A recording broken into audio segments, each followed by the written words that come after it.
खनजिथा बर' आं बेरलांमारि अदलागुरि गामिनि पस्ट बदियागुरि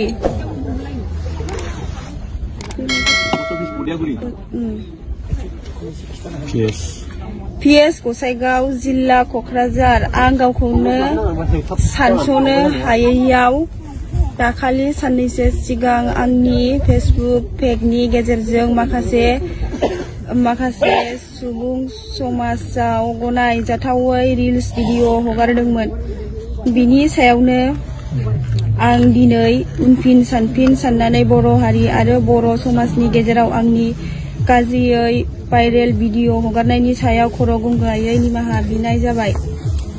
आं दिनै बयनिबो गेजेराव खोथा होयोदि दिनैनिफ्राय आं रिल्स भिडिअ बानायनायखौ बन्द खालामनाय जाबाय। इयुनाव आं जुदि रिल्स बानायबावो अब्ला आंनि सायाव साफ्रोमबो बर' रायजो राजा आरो आफादफोरा नांगौ बादियै साजा होनो हागोन।